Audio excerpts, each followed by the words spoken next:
Muy buenos días a todas y todos. Eh, el tema de hoy es un poco la introducción al campo, al tema de la salud pública, orientado dentro del perfil, digamos, es una introducción básica que tiene que ver con el conocimiento del ámbito de desempeño en el que se encuentra este instituto como efector de un sistema y nosotros como componente fundamental, digamos, siendo la parte de la organización. Eh, como introducción, como preparación previa, me parece relevante tener cuatro consideraciones. En primer lugar, cuando uno habla de la salud pública, tiene básicamente dos niveles de comprensión. Uno se refiere a la objetividad de la salud pública, en tanto fisiomorfología, en cuanto área funcional, sobre todo lo visceromotor, que es lo que más acostumbrados estamos nosotros a tratar, la actividad vital cotidiana y por supuesto la conducta esperable. Esto se objetiva a cada individuo, son cuatro dimensiones fácilmente medibles, mensurables y nos permiten definir si una persona, es decir, un individuo, en ese nivel de esfera de la mirada, de la atención, del concepto de la salud, esa persona está sana o no. Luego hay un concepto que además naturalmente evoluciona con la historia, que es la mirada ideal, la idealidad de la salud. Que esto obviamente al ser subjetivo y a ser aplicado cronológicamente de acuerdo a los paradigmas de los tiempos, también representa una variable que hay que tener en cuenta, ¿no? Las personas pueden estar desde el primer punto de vista de la objetividad sanas en cuanto a por ahí, sin embargo, no verse como tales o no ser aceptadas como tales. Y en otra época lo que se consideraba sana, hoy no lo aceptamos como tal y probablemente en un futuro los parámetros también cansen. Luego está el modelo de la salud pública, la necesidad de definir una serie de vínculos, de relaciones, de formas de comportamiento de los distintos componentes que hacen a los factores determinantes y favorecedores, tanto de la salud como de la enfermedad. Y finalmente un concepto que también llamamos salud pública, pero nos definimos en esa mirada desde la economía, ¿no? Y entonces hablamos de salud pública cuando nos estamos refiriendo al sector público como una parte, ya lo vamos a ver, del sector salud dentro de la economía. Esto entonces, en algunas definiciones que complejizan un poquito, que vamos a tratar de simplificar, decíamos que la salud tiene un componente subjetivo, lo ideal, y un componente objetivo, tiene dimensiones que hacen la salud, tiene una mirada desde las personas, desde las comunidades básicas y tiene una mirada global, universal. Tiene también parámetros de medición, así como tenemos escalas de evaluación, de dependencia, tenemos parámetros de laboratorio, que son indicadores habituales que nos permiten tener una idea del estado de salud de la persona. También tenemos indicadores de tipo de sanitarios, ¿cierto? De la salud en su dimensión comunitaria. Entonces mediremos tasas, índices, proporciones y básicamente tasas de mortalidad, morbilidad, eh, expectativa de edad al nacer, es decir, una expectativa de vida al nacer, es decir, una serie de dimensiones que indican el nivel de salud alcanzado, pero ya no a nivel individual, sino a nivel de comunidad. La esfera de la salud pública, que mencionamos en la diapositiva anterior, como un conjunto de factores determinantes y favorecedores, sociales, genéticos, etcétera, y por otro lado también como sector de la vida pública. Y como sector de la vida pública interesa a la modificar, el mantener o perder o desmejorar la calidad de la salud pública, la cuestión de las decisiones públicas. y esto entra en el esfero de las políticas públicas. Es decir, las políticas públicas, aunque no sean precisamente originadas o destinadas a afectar eh, los componentes que hacen a la salud del pueblo, no tienen efecto neutral. Tanto políticas de empleo, políticas de desarrollo económico, políticas migratorias, políticas exteriores de vínculos con el resto del mundo, inciden en mayor o menor medida en el bienestar, en la calidad de vida de las personas y por lo tanto las políticas públicas afectan sensiblemente la condición de la salud. Por otro lado, lo dijimos recién, la salud es un importante motor de la actividad de los pueblos. Esta actividad tiene también necesidad de energía, se nutre de insumos y de recursos y produce sus efectos. Esos efectos son algunos productos concretos, digamos, esto significa materiales de curación, medicamentos, tecnología médica, y también produce saberes, conocimientos y obviamente el fin primario de las acciones de salud, que es mejorar el estado de la salud de las personas, prevenir la primaria, secundaria, terciariamente. Luego, por todo lo anterior, se construyen o existen en cada uno de los momentos de la vida social distintos escenarios y construcciones de modelos operativos que son los paradigmas.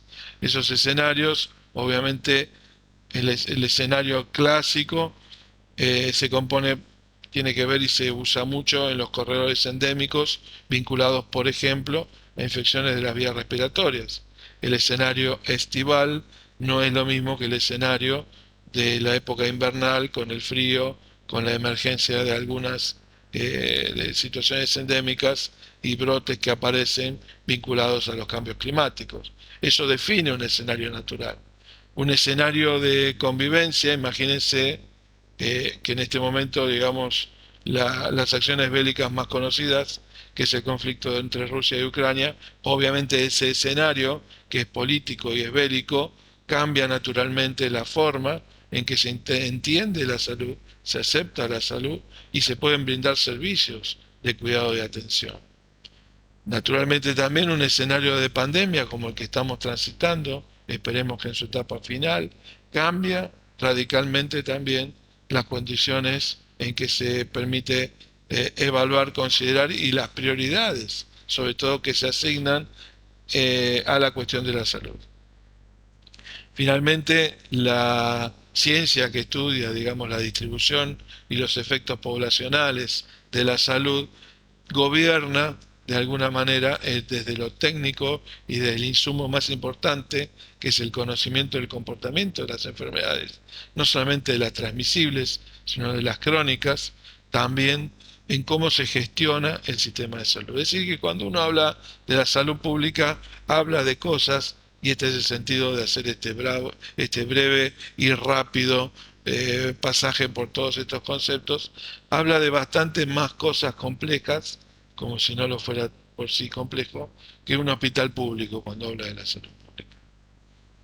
Entonces decíamos, yendo un poquito más específicamente, que a partir de la década del 70, con el aporte de los canadienses, de la LON particularmente, se establece y se considera a nivel global la existencia de campos en la vida cotidiana que determinan y que condicionan de alguna manera el nivel de salud de los pueblos. Estos campos se identifican básicamente como cuatro, en algunos que son determinantes de tipo, vamos a arrancar por lo que la naturaleza otorga, que son los determinantes biológicos, básicamente la salud condicionada por la carga genética, condicionada por el transcurso de los años en las personas. Naturalmente cada etapa de la vida cronológica nos presenta mayor o menor vulnerabilidad a la aparición de determinados problemas y también el desgaste propio de la edad, el desgaste por el uso, si se quiere, de nuestra anatomía y fisiología, también nos hacen aparecer enfermedades que son propias de la edad. Luego algunas están vinculadas al género y otras fundamentalmente vinculadas a la calidad de vida cómo repercute eso en nuestro organismo, en la nutrición, en la humanidad, en la inmunidad y en el vigor físico, ¿no?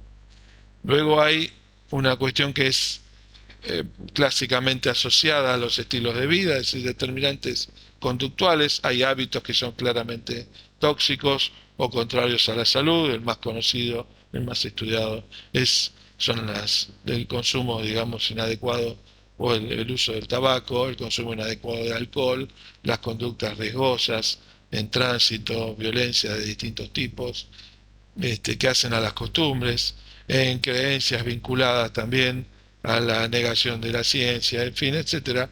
Digamos, todo esto que hace a lo que hoy se llama la medicina o la ciencia de la salud, del estilo de vida, está fuertemente asociado en cómo las personas decidimos desarrollar nuestra vida. Obviamente la naturaleza también genera determinantes ambientales, eh, con los cuatro elementos clásicos que pusimos aquí: el aire, tierra, fuego y el agua, pero básicamente las condiciones ambientales mencionábamos las épocas del año, el calor y el frío, pero también otros fenómenos meteorológicos, atmosféricos y también sociales, los sismos, la etapa de los vientos, los huracanes, las crecidas de los ríos, en fin, etcétera. También condicionan por impacto directo y ponen en riesgo nuestra salud. Y un cuarto capítulo que quizás es uno de el más interesante, digamos, como desarrollo o como respuesta del comportamiento colectivo, son los determinantes sociales. Porque sin ninguna duda el conjunto de relaciones, desde las sociedades más simples e iniciales, que son las derechohabientes o las convivientes o las familiares, así como la situación financiera, la forma de trabajar, la comunidad cercana y mediana y los grados de libertad, así como los valores que cada persona tiene, construyen un universo que genera este campo determinante de la condición de la salud. Es decir, también hay que tener en cuenta que la salud se complejiza desde el punto de vista que depende o es altamente influida por la gravitación de cuatro campos existentes, distintos, por supuesto que vinculados entre ellos, pero suficientemente distintivos como para poder abordar cada uno de ellos e intentar resolver el asunto. Como concepto básico, digamos, entender que más allá de las definiciones académicas, utópicas de la Organización Mundial de la Salud o de lo que uno pueda pensar, digamos, la salud es un proceso dinámico donde se establece un continuo de, y es un estado, un componente de bienestar, o sea que la salud puede mejorar y puede perderse. El proceso desde la enfermedad a estar sano es un proceso dinámico que, digamos, descrito como historia natural de las distintas enfermedades, se establecen categorías de análisis y de acción, donde el fracaso, digamos, de la organización social que pretende cuidar y mantener la salud se establece, digamos, se grafica en su dimensión más importante, siempre negativa, en lo que son las muertes prematuras, es decir, muertes que ocurren antes de lo que debieran o la sociedad está dispuesta a aceptar, sobre todo aquellas que son prevenibles, ¿no? En general son unas cuantas, proporcionalmente. Pero también así, digamos, el defecto de salud o lo que categorizamos como enfermedades también son influidas por decisiones personales, colectivas, y entonces uno puede estar sano y enfermo a lo largo de la vida varias veces, este, en virtud de su propia conducta y de los cuatro campos que acabamos de mencionar. Cuando uno piensa en la salud pública, tiene que forzosamente entender, digamos, que hay conceptos suficientemente distintos entre sí que construyen la noción de lo público y que tienen que ver con todo este conjunto de cosas, de nociones, de conceptos, de entes, ¿no? Entender claramente que existen diferentes perspectivas culturales y naturalmente de la sociedad, que existe como factor rector, cuidador, promotor para la salud pública, la nación, los estados, los gobiernos, que las personas tenemos cosas que nos parecen y nos permiten de alguna manera calificar para entrar en algunas categorías diagnósticas o conceptuales, pero que somos suficientemente distintas entre nosotros como para tener ese derecho a ser entendidos como tal, tomados como personas, con nuestra intimidad, con nuestro individualismo y por consiguiente también con el ejercicio de los derechos personales y personalísimos, como son algunos de ellos. Y eso implica, digamos, una responsabilidad de una mirada general, conceptual, pero también suficientemente desagregada en la persona para aceptarle, para garantizar el acceso, la comprensión, la adhesión y respetar los derechos. Y de eso deviene, digamos, además por ser personas que además viven en sociedad y que soportan o sostienen con su trabajo y con su esfuerzo los gobiernos, los estados, las naciones, el ejercicio de los derechos inherentes a la ciudadanía, a las normas de comportamiento, a la civilidad, en un estado de pleno derecho, con el merecimiento a tener una vida de calidad plena o tan aceptable como sea posible. Los, nosotros definimos o que trabajamos y nos desempeñamos en una entidad organizada a la que llamamos sistema de salud, que en realidad es un conjunto de cosas, de elementos, de modos de proceder, cuyo propósito es hacer que la gente viva lo más sano posible, el mayor tiempo posible, con la mejor calidad de vida posible. Y eso se construye con distintos recursos, ¿no? Un recurso primariamente ético, que tiene que ver con el sistema, es decir, con la definición de los valores. Hay un componente que provee servicios de cuidado y atención de la salud. Hay un componente que pone el dinero, es decir, los recursos financieros, para que el sistema se ejecute. Hay un componente efector, que es el encargado de hacer posible las acciones del sistema. Hay usuarios del sistema que interactúan, que entran y salen o que entran para quedarse en aquellos casos de enfermedades de largo tratamiento, de por vida o crónicos, ¿sí? O por aquellos que entran y salen a través de un elemento disparador de la necesidad. Y hay un sistema que coordina todo esto, que es el modelo de organización que cada jurisdicción en general encuentra la manera de resolver. La ética del sistema de salud universalmente aceptada respeta al menos estos cuatro principios. Principio de la justicia, de la beneficencia, de la autonomía y sobre todo de la no maleficencia. El primum non nocere. Primero, no dañar. Empecé por el último porque se lo merece. Digamos, está injustamente puesto en el último lugar. Es la primera obligación de los actores del sistema o de cualquier modelo de organización, es no agregar un daño al daño ya producido por la enfermedad. En el orden planteado, el principio de justicia se basa en la universalidad, universalidad vinculada, como se ve, con otra condición que es el acceso. Digamos, la universalidad uno tiende a pensar en el universo como cuestión cósmica. La realidad es que acá el universo tiene más una mirada epidemiológica o si se quiere matemática. Es decir, los sistemas plantean cuál es el universo al que le brinda atención. Y ese universo es muy importante que se discuta porque ese universo puede ser, por ejemplo, como en las empresas de medicina prepaga o las obras sociales, que el universo son los afiliados. Los que no son afiliados no forman parte del universo. Los sistemas tienden a ser universales, pero la discusión es a quién ponemos ese universo y a quién dejamos afuera. Ya veremos cómo funciona el de la Argentina.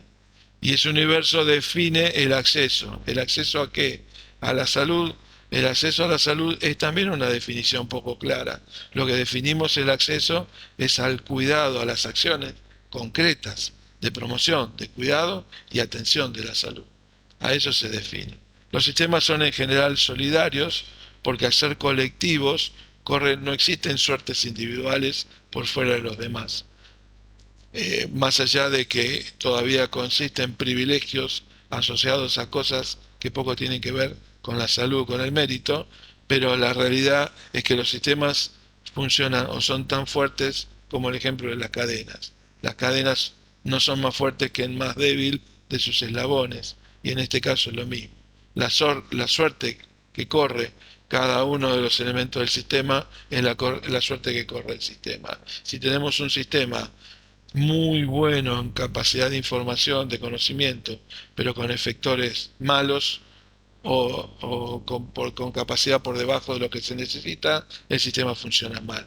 Si el sistema tiene instituciones, hospitales, centros de salud, sanatorios, etcétera, organizados de la mejor manera, con los mejores recursos humanos, pero le faltan los recursos financieros y no hay insumos, entonces el sistema tampoco funciona bien. Si todas las partes construyen un sólido, por eso es solidario.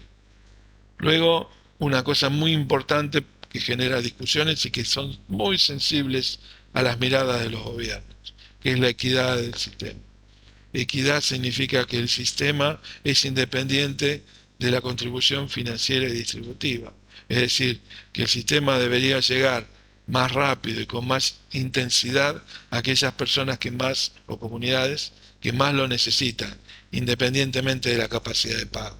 El que se atiende primero es el más grave o con mayor riesgo de muerte, como sería el triage de una guardia, pero también el que recibe más recursos es el que tiene más necesidad de recibirlos porque se encuentra en una situación más apremiante o en una condición de mayor gravedad. Este es un debate verdaderamente inacabado, permanente, porque intersecta e interpela varias otras miradas que las personas tenemos sobre la vida en comunidad. La beneficencia es clave, digamos, así como dijimos que el primer propósito debería ser no dañar, no causar el mal a las personas, bueno, pues vinculado exactamente y en la misma línea con ese concepto está el principio de beneficencia. Toda esta construcción colectiva, todos estos recursos organizados de esta manera, persiguen el solo propósito de hacer el bien a las otras personas, el bien a la comunidad. Es una contribución que se espera naturalmente sea favorable y positiva en todas sus dimensiones. Por lo tanto, hacen a la beneficencia la calidad de las prestaciones, a esto se refiere a ser efectivas y eficaces, es decir, a estar orientadas a resolver verdaderamente los problemas, a ser eficientes, es decir, a no dilapidar ni desparramar recursos que no se necesitan, a llegar en tiempo, a ser oportunos, a tener también una calidad superior, o sea, a ser óptimos y a ser aceptables desde el punto de vista de las personas. Esto tiene que ver mucho con el control de daños, con los derechos de los pacientes a negarse a recibir determinadas terapias que son interpretadas como ensañamiento, si aquella figura clásica de los pacientes conectados, digamos, con innumerables cables, de tubos, a máquinas, sosteniendo artificialmente una vida que, por ejemplo, no tiene expectativa de resolución y lo único que provocan es sufrimiento de las personas. Pues todo eso, digamos, todos esos elementos construyen o resuelven el tema de buscar siempre el bien de las personas. Naturalmente, en este hablábamos de paradigma y en esta temporalidad y como parte del ejercicio de los derechos personales y personalísimos, está este tema de la autonomía, es decir, de respetar los cuidados que deben ser personalizados, en los cuales también las personas no solamente se les respeta esta individualidad, sino también se los invita y se necesita de su participación, de tener un rol mucho más activo que simplemente un aceptador de indicaciones, de sugerencias o de prescripciones, sino un protagonismo del proceso de rehabilitación, de recuperación, inclusive de promoción de la salud. Y asociado justamente a este trato personalizado y a esta invitación de, de participar, va sin duda vinculado al tema de la responsabilidad individual, que es también compartida, obviamente en distintos grados, entre el sector asistencial, técnico, profesional y auxiliar, también del paciente. Cada uno en su medida es corresponsable de los resultados de estas intervenciones. ¿Cuáles son las organizaciones que intervienen en el sistema de salud? Bueno, el sistema también se complejiza y también necesita organizaciones. La provisión de servicios de cuidado y atención, que son los proveedores primarios, también se organizan. Se organizan en redes, básicamente. Las organizaciones que producen los recursos para el sistema, que son los proveedores secundarios, también se organizan. Se organizan, por ejemplo, en cámaras de laboratorios medicinales, en cámaras de industria médica, eh, en fin, en entidades científicas. Bueno, también complejizan el análisis de la salud pública. También existen organizaciones que regulan a los proveedores primarios, es decir, a los efectores directos, pero también a los secundarios. Esto es, existen los colegios profesionales, kinesiólogos, médicos, psicólogos, las regulaciones que establecen las leyes, que regulan los alcances y las profundidades que tienen cada una de las incumbencias de cada uno de aquellos que se matriculan en alguna de las áreas del saber del cuidado de la salud. También existe la Superintendencia de Seguro de Salud para el caso de las obras sociales nacionales y las empresas de medicina prepaga, que establecen los criterios para formar parte y estar habilitada a vender esos productos, a financiarlos y bajo qué condiciones, qué cosas están obligados y qué cosas no están obligados y cómo deben hacerlo.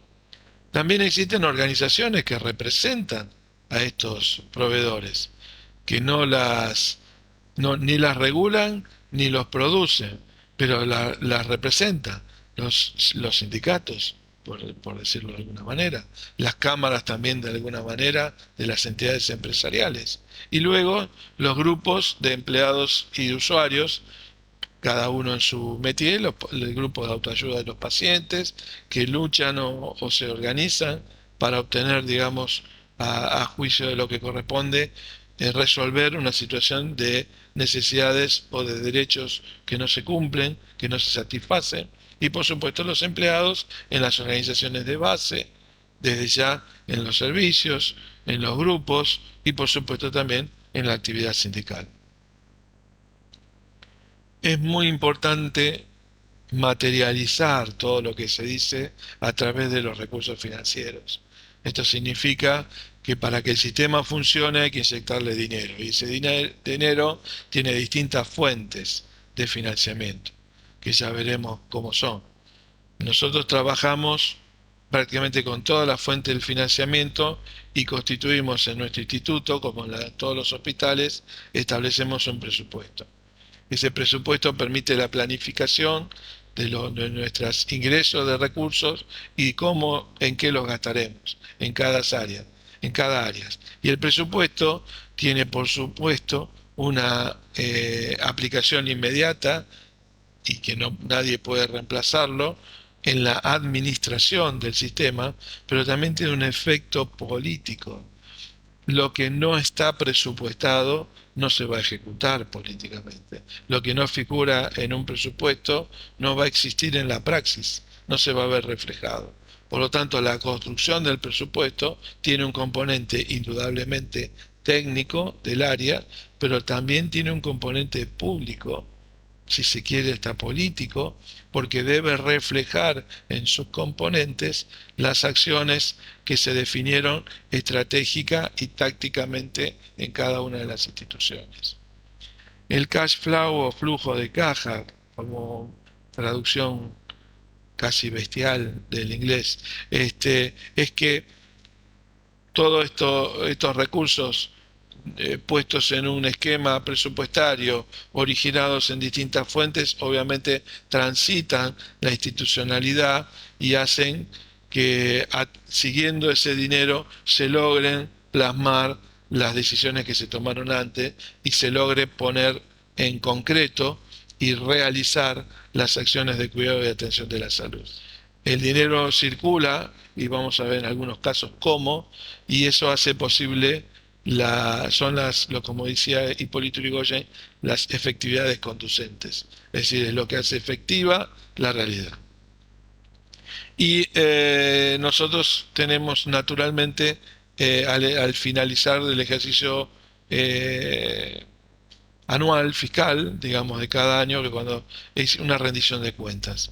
La cuenta que básicamente se hace y que todos los organismos públicos completan son las cuentas de resultados económicos contables, que son las más conocidas, las más fáciles de analizar, pero también existe una rendición de cuentas social que en algunas instituciones se ha desarrollado mucho más, que expresa no solamente el resultado y la documentación que adjunta y que justifica en el gasto incurrido, en la inversión que se ha realizado, sino también y fundamentalmente a lo que debemos apuntar, es al efecto logrado para mejorar la salud de la población a nuestro cargo. Ese es un ejercicio organizacional bastante más difícil, pero y está fuertemente afectado, empapado de los valores culturales. Hay instituciones que publican año tras año un documento muy extenso y muy detallado de los resultados obtenidos, y en la lista también que merece aquellos que quedaron pendientes para el ejercicio siguiente. Hablábamos de la salud como sector de la economía, ¿no? El financiamiento, el hacer posible el sistema de la salud en la Argentina, con todos sus actores y todo el movimiento de recursos, lo pone como uno de los sistemas más importantes. En la Argentina depende del autor y depende de la época, pero está entre el 6 y el 8% del Producto Bruto Interno. Es decir, es un componente muy importante de la actividad económica en la Argentina.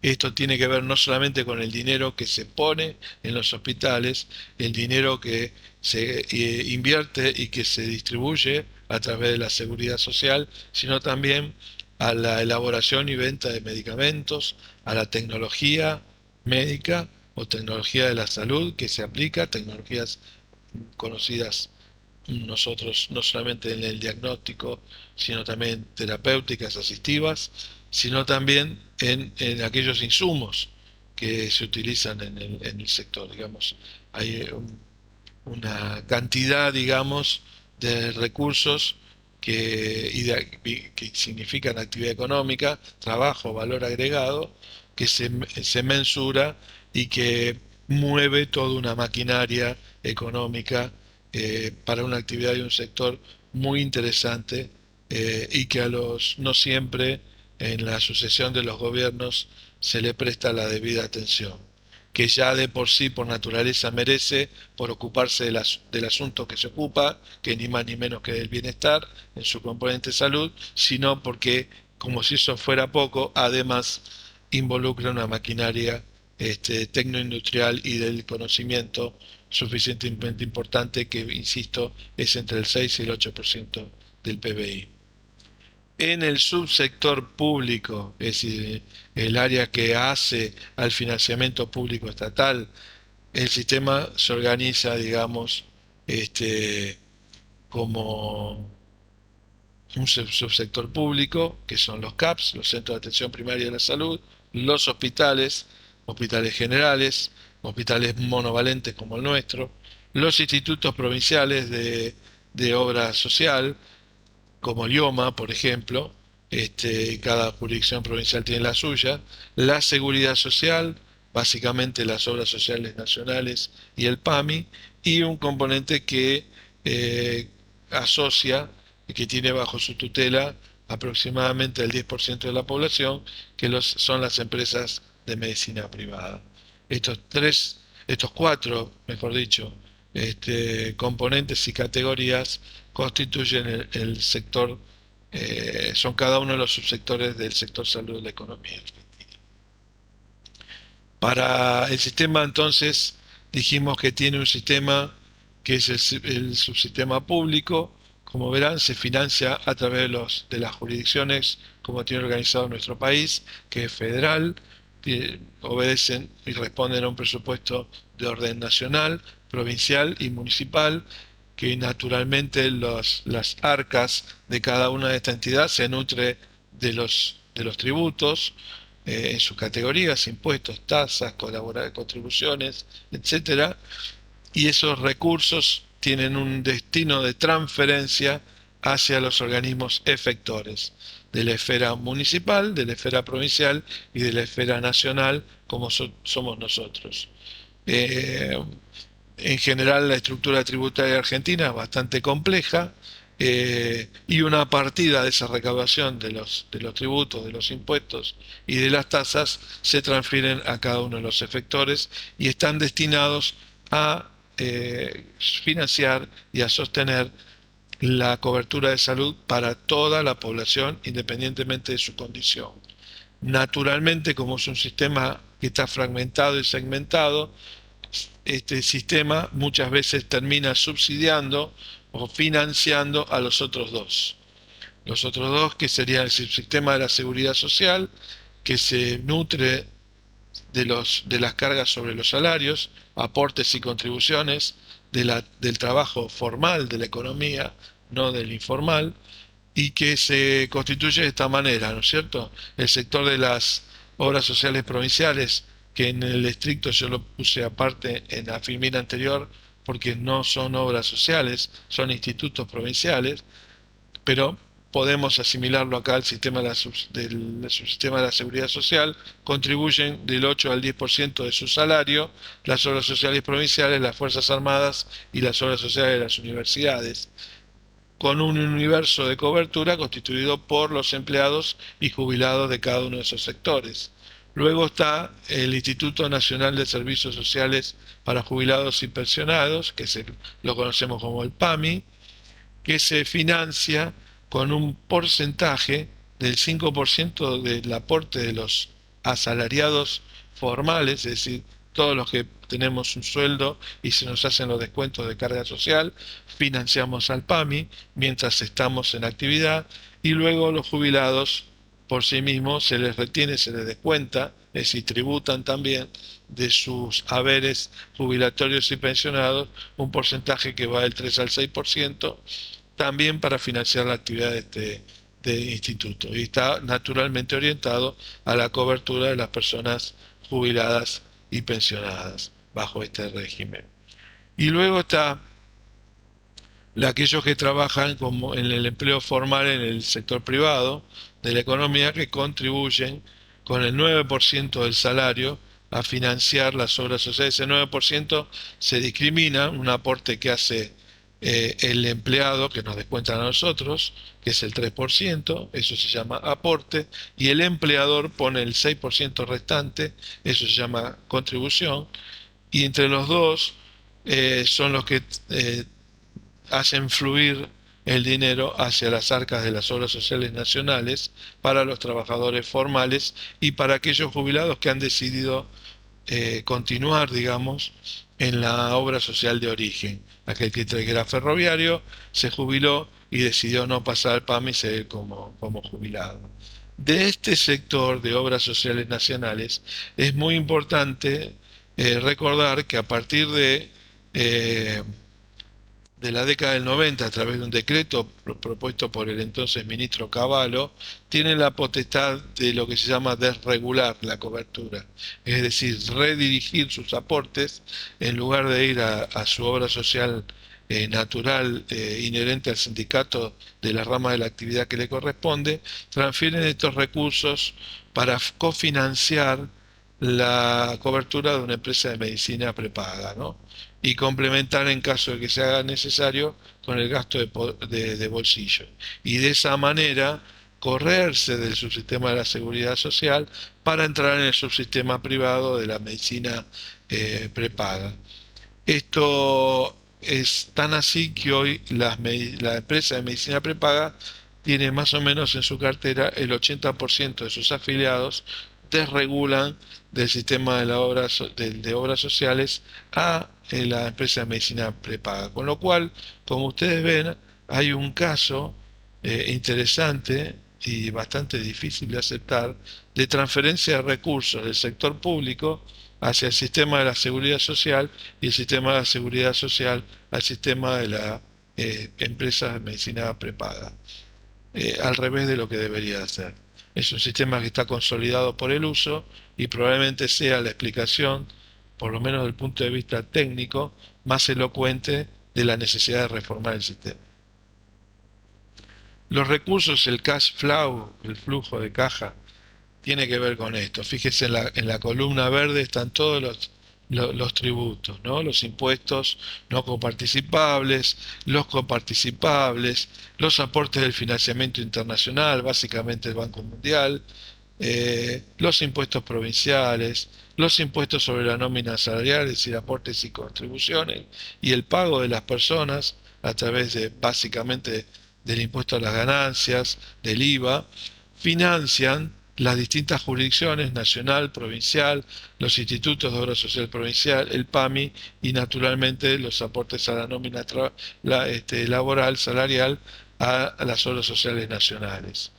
Todos estos recursos van a financiar los programas de salud, los establecimientos asistenciales públicos como los nuestros y a través de los convenios de las obras sociales y provinciales y nacionales que tienen con clínicas y sanatorios, policonsultorios, etcétera, medicamentos, etcétera. Es decir, como si hiciera falta hacer un poquito más difícil la cosa, el modelo de distribución de recursos sigue verdaderamente un laberinto que financia de una manera bastante poco clara y sin ninguna duda poco eficiente la abundante cantidad de recursos de la que se nutre el sistema de salud con resultados a la vista. Este es el segundo argumento, quizás políticamente más elocuente, de por qué es importante plantear en la agenda la reforma del sistema de salud en nuestro país. Llegamos al componente prestador, al efector, es decir, a los que hacemos posible las cosas, es decir, las instituciones y de manera directa las personas. Clínicas, sanatorios en su sector privado, centros de atención primaria, hospitales en el caso del subsector público. Todos ellos tenemos básicamente una infraestructura definida por la planta física, las instalaciones, los servicios y el componente tecnológico del que podemos hacer uso. Eso se alimenta y se sostiene sobre una estructura profesional. La estructura profesional más claramente se ve en el organigrama, en la distribución, cómo se organizan las instituciones a través de una cabeza, una conducción, generalmente en manos de una directora, director, los jefes de departamento, directores asociados, en el caso como el nuestro y en otros, jefaturas de departamento, de servicio, sectores, etcétera. Digamos, la estructura profesional responde a un modelo asistencial y a un modelo de responsabilidades delegadas y atribuibles, depende del nivel de responsabilidad. Luego se definen las coberturas. La cobertura es una de las palabras que en salud pública se usa más, se discute más y probablemente se comprenda menos. Porque hay muchas formas de definir la cobertura. A mí me parece que la manera más simple y más completa de iniciarse en lo que es definir la cobertura es tener un ejemplo gráfico de la matemática moderna, ¿no? Con los diagramas de Venn. Ya que hablábamos de universo, en este caso la cobertura es la resultante de cómo se atiende, cómo se satisfacen las necesidades y demandas de atención, de cuidado y atención de la salud a través de la oferta. Ustedes dirán, bueno, está aplicando conceptos económicos, una mezcolanza. Bueno, es un poco así por todo lo que dijimos antes. Digamos, la salud pública es un campo transdisciplinar del conocimiento y de las ciencias y las artes. Por lo tanto, hay conceptos que son sanitarios o de la ciencia de la salud, biológicos, hay sociales, políticos y económicos también. Los libros clásicos de salud pública, con los que estudiamos la mayoría, hacen una diferencia entre necesidad y demanda. La necesidad son aquellas situaciones que hay que satisfacer y atender en la población que sabemos que se encuentra con distintos grados de vulnerabilidad, de perder su estado y su condición de salud, y es vulnerable a determinadas noxas, campos de la salud, etcétera, etcétera, etcétera. Sin embargo, esa necesidad no siempre se expresa. Cuando se expresa a través de la concurrencia a los centros de salud, a los hospitales, solicitar un turno, la llamamos demanda. Pero tenemos que saber que hay una parte de las necesidades que no se expresan en la demanda y que hay que ir a buscarlos. No es un acto de promoción y de prevención, sino también ir a buscar a personas que están enfermas. Frente a esa realidad de necesidad y demanda de cuidado y atención, las organizaciones que buscan responder a esto organizan la oferta de servicios. Es decir, la cantidad, la distribución territorial de los centros de atención primaria, la distribución territorial y el financiamiento de las instituciones de salud, bueno, en su conjunto constituyen la oferta. ¿Qué tanto cubre esa oferta la necesidad y la demanda? Definirá la cobertura del sistema. Una oferta que se parece y que cubre, se involucra con la totalidad de la demanda y necesidad de la población es una buena cobertura, una cobertura completa. Cuando esa cobertura se restringe y aparece esta intersección reducida, tenemos problemas de cobertura, ya no solo de acceso, sino también un sistema mal diseñado desde el punto de vista de la cobertura. ¿Cuál es el insumo más importante para la cobertura en salud? El conocimiento epidemiológico. Es el insumo y es la gran orientación, por lo menos desde el punto de vista sanitario, de dónde deben establecerse las prioridades. Aquí en este cuadro se sintetiza, es un cuadro que le tomé a Camilo Marracino, un gran sanitarista contemporáneo,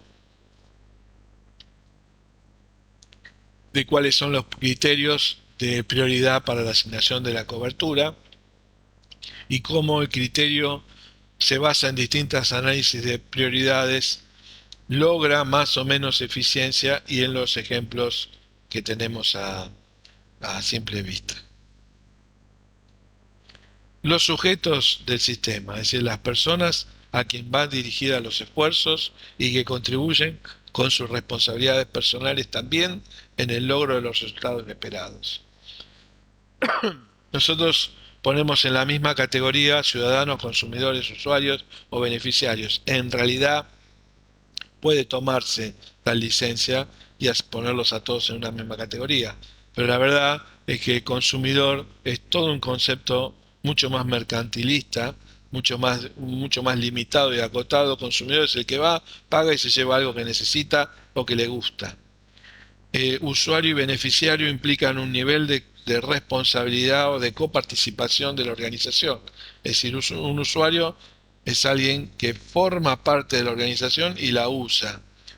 En otra esfera sería el socio de un club, ¿no es cierto? Si paga una cuota para poder usarla, usufructuarla, un uso compartido, una propiedad colectiva de algo. El beneficiario es el sujeto de las acciones, pero no forma parte de la estructura. Es aquel que concurre al hospital público, del cual no es dueño, pero sin embargo es beneficiado por las acciones, busca ser beneficiado por las acciones de esta organización porque fueron diseñadas para eso. Pero en realidad el concepto más importante aquí es que en nuestro sistema debería priorizarse y considerarse la noción de ciudadano, no solamente por todo lo que significa desde el punto de vista cívico y social, sino porque es la fuente del origen de los derechos, digamos, ¿no? Nuestro sujeto de atención es una persona que además de haber contribuido, además de ser sujeto, digamos, ético de nuestro quehacer, es una persona que tiene derecho a ser tratado, atendido y acceder por su condición ciudadana. Otra forma de categorizar, digamos, a los beneficiarios, a los sujetos del sistema, es establecer criterios de vulnerabilidad. ¿Para qué? Porque establece criterios de prioridad.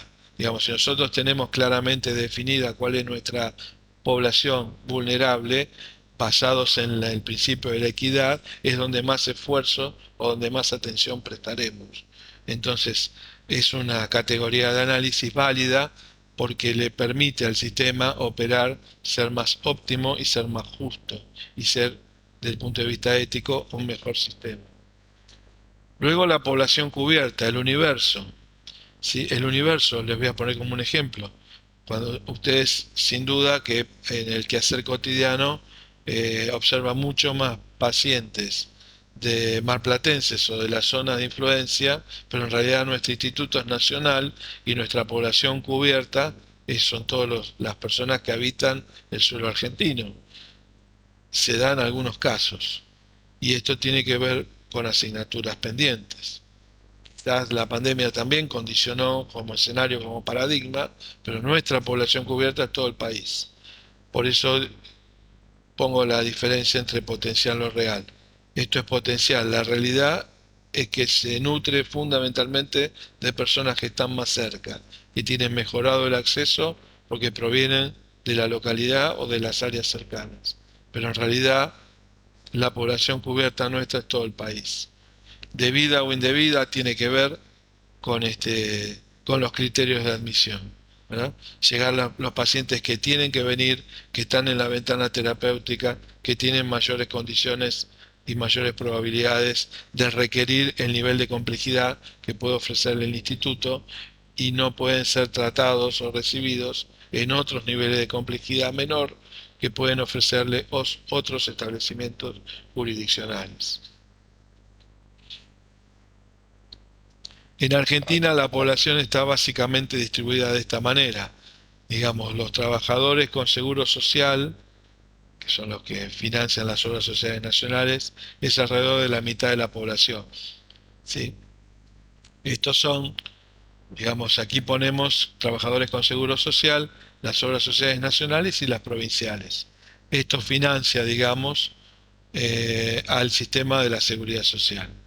Hay alrededor de 4 millones de jubilados que aportan al PAMI, junto con el resto de los sistemas, y hay beneficiarios, hay un equivalente a la población del PAMI, es decir, más de 4.600.000 argentinos que son de la seguridad social y que sin embargo desregulan a la seguridad, a la empresa de medicina prepaga, con lo cual alimentan y nutren este subsector también importante de la economía, porque lleva al 10% de la población, un poco más quizás, pero mueve un presupuesto per cápita bastante mayor que el resto.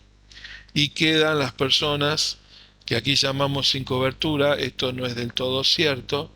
Ustedes creo que conocen que existe un programa que se llama Sumar, que es un seguro público de cobertura para la población que no tiene otro tipo de cobertura y que financia, no tiene la categoría todavía de una obra social o de un instituto de obra social, pero en la lógica de financiar problemas prevalentes, aporta recursos económicos y materiales para población definida, digamos, y para patologías definidas, de manera tal que el grupo, de alguna manera incorrectamente llamado sin cobertura, porque lo que no tiene la cobertura tradicional, se sostiene con el Estado a través de su sistema público, financiamiento de rentas generales, tributos que vimos en la columna de la izquierda de la diapo que pasamos hace unos momentos, y a través de los aportes del SUMAR y de otros programas como el Incluir Salud.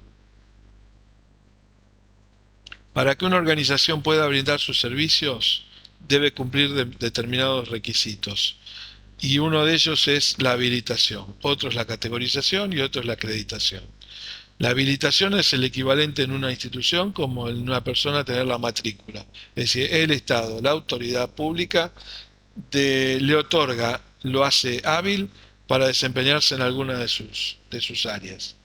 Entonces, así como este, kinesiólogos, fonoaudiólogos, etcétera, tienen que reunir una serie de requisitos para matricularse, las instituciones tienen que tener una serie de requisitos que pide la ley para poder estar habilitadas a funcionar como tal. Luego, el nivel de complejidad y el área a la que se dedican las categoriza en esto como hospitales, como centro de atención primaria, como hospital general de agudos o como hospital monovalente de agudos como el nuestro, como el INAREPS, La categoría define entonces cuál es el rol y el grupo de patologías y la complejidad a la cual atiende. Y la acreditación es una condición que todavía en la Argentina es voluntaria y que define el nivel, los estándares de calidad de cuidado de la atención y seguridad del paciente que tiene.